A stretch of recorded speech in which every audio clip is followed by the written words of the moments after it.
You finally met them. The person who feels like home. The one who laughs at your obscure jokes and makes the world feel quiet for the first time in years. But then, something strange happens. Within weeks or months, you start to notice a shift, not in them, but in yourself. Suddenly, you are acting like a version of yourself you thought you'd buried years ago. You're becoming irrationally jealous over a text message. You're picking fights about the way they wash the dishes. You feel a surge of control, a wave of coldness, or a desperate, suffocating need for reassurance that borders on the toxic. You look in the mirror and ask, who is this person? Why is the one bringing out the worst in me? Most people take this as a red flag. They assume the honeymoon phase is over and that they've made a terrible mistake. They think, if this were true love, I would feel like a better person, not a monster. But according to the legendary psychiatrist Carl Jung, you couldn't be more wrong. The truth is, true love doesn't come to make you happy, it comes to make you conscious. If you feel like you're losing your mind, it's not because the relationship is failing. It's because for the first time in your life, you are safe enough to let your shadow out of its cage. Today, we're going to explore the terrifying, beautiful mechanics of the shadow in intimacy and why your partner is the ultimate mirror of your darkest self. To understand why love turns us into monsters, we must first understand what Carl Jung called the shadow. Imagine your personality as a grand house. Since the day you were born, you've been told which rooms are acceptable to show guests. You were told to be polite, to be good, to be rational, and to keep your anger in check. But what happened to the parts of you that didn't fit that mold? What happened to your aggression, your selfishness, your deep-seated insecurities, or even your wild, unbridled passions? You didn't delete them. You can't.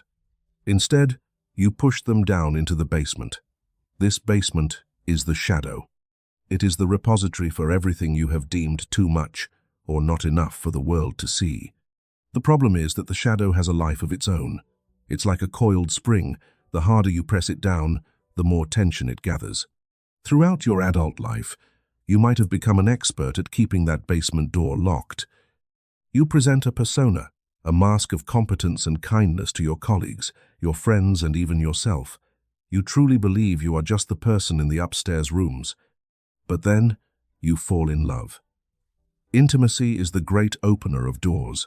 When you let someone into your heart, you are effectively giving them a key to the entire house, including the basement. You cannot have a deep, soul-level connection with another human being while keeping your shadow hidden. Why? Because intimacy requires vulnerability, and vulnerability is the crack through which the shadow escapes. In Jungian psychology, the more perfect we try to be in our daily lives, the more primitive our shadow becomes. This is why highly successful, controlled individuals often find themselves behaving like crying children or raging tyrants the moment they enter a romantic partnership. The shadow isn't trying to sabotage your love. It's simply trying to be seen. It's crying out from the darkness, demanding to be integrated into the whole of who you are. Have you ever noticed that a stranger on the street can be incredibly rude to you, and you'll forget about it in 10 minutes, but if your partner uses a slightly sharp tone, your world collapses?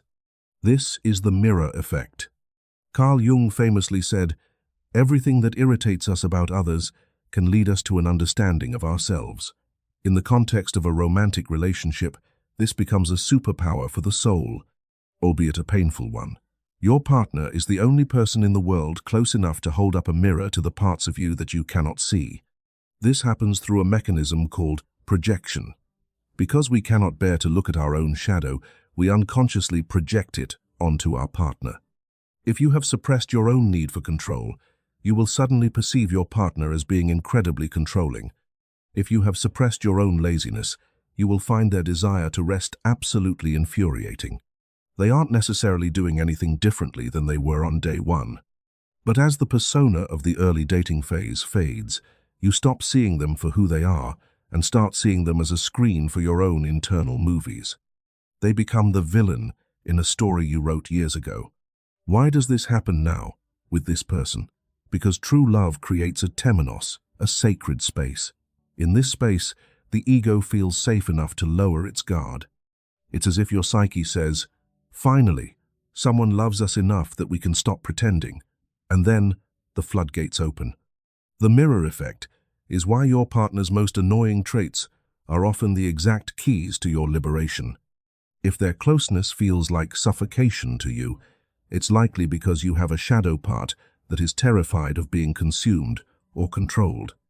If their independence feels like abandonment, it's because your shadow is still a small child waiting for a parent who never came home.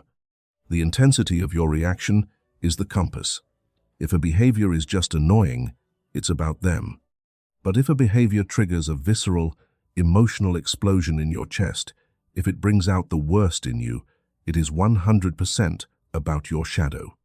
They didn't put that fire in you. They just pointed to where the wood was already stacked and waiting to burn. Let's look at the worst traits that love brings out. Let's talk about jealousy, the need for control, and irrational outbursts. Normally, we label these as toxic. We feel deep shame when we catch ourselves spying on a partner's phone or crying because they went out with friends without us.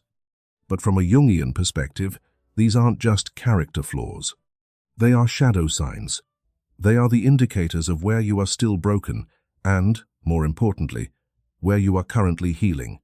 Consider jealousy. When you act out in jealousy, your shadow is showing you your own lack of self-worth that you've masked with confidence for years. The relationship didn't make you insecure. It simply revealed the insecurity that was already there, hiding under the surface. This is a gift. You cannot heal what you do not acknowledge. By bringing this jealousy to the surface, the relationship is forcing you to confront your own value, independent of another person's attention. What about the irrational anger? That moment when you blow up over something tiny, like a misplaced set of keys. That anger is rarely about the keys. It's about the years of being the nice guy or the girl who never complains. Your shadow is tired of being silent. It is using the relationship as a pressure valve. This worst version of you is actually a part of you that is desperate for boundaries, desperate for your own respect. Jung believed in the process of individuation, the journey toward becoming a whole, undivided human being. To become whole, you must incorporate the dark with the light. You must own your capacity for cruelty, for selfishness, and for madness. If you never saw these traits, you would live your whole life as a fragmented, flat version of a person. True love is the catalyst for this chemical reaction. It's like an alchemical bath that strips away the gold plating to reveal the lead underneath, so that you can finally begin the work of true transformation.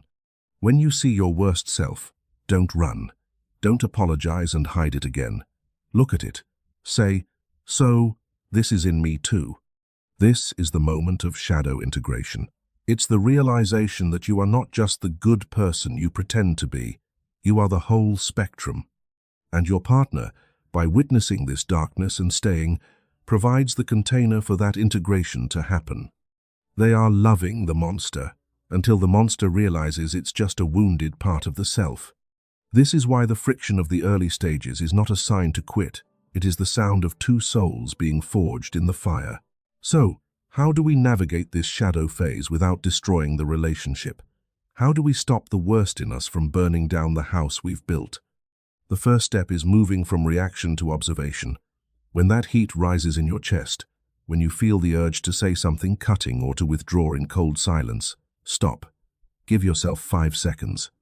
In those 5 seconds, ask the Jungian question: what part of me is speaking right now?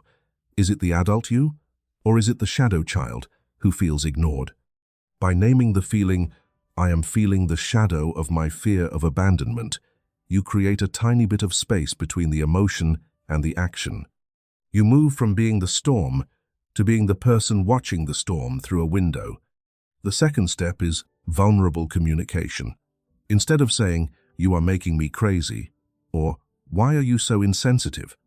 try saying, "A very dark part of me is feeling threatened right now." Tell your partner about the mirror. Explain that your reaction is about your own basement, not necessarily their actions. This shifts the dynamic from a you versus me battle to a we versus the shadow alliance. This is what we call shadow work in a relationship. It is the practice of owning your projections. When you realize that your partner's messiness triggers your shadow's fear of chaos, you stop trying to fix them and start looking at why you are so afraid of disorder. You stop trying to fix the mirror and start fixing your own hair. The third step is pattern interruption. We all have scripts we follow in arguments. We know exactly which buttons to push to get a reaction.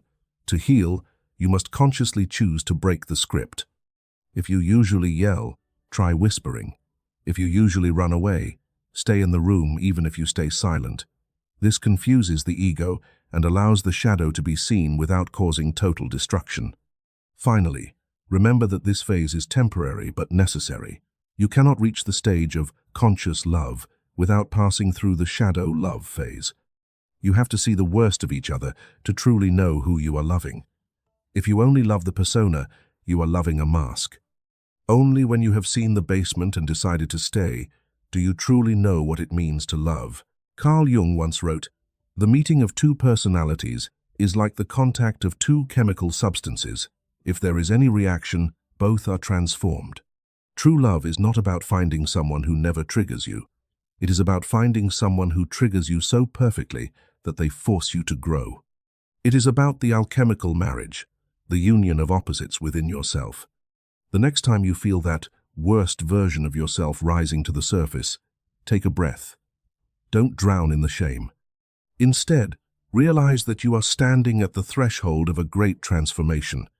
Your partner isn't ruining you, they are revealing you. They are the mirror you needed to finally see the parts of yourself you've spent a lifetime hiding. Love is not a safe haven, it is a journey into the darkness to find the true light together. So, embrace the shadow, look into the mirror, and thank your partner for being brave enough to show you who you really are. If this video spoke to a part of your soul today, hit the like button to let me know you're on this journey of self-discovery. If you want to dive deeper into the mysteries of the mind and heart with me, make sure to subscribe and turn on the notification bell. But most importantly, I want a commitment from you. In the comments below, write the phrase, "I embrace my shadow," as a vow to stop running from your dark side and start healing. Let's build a community where we aren't afraid of the mirror. But what happens if the mirror breaks? What if the projection becomes too heavy to carry? That is a story for next time.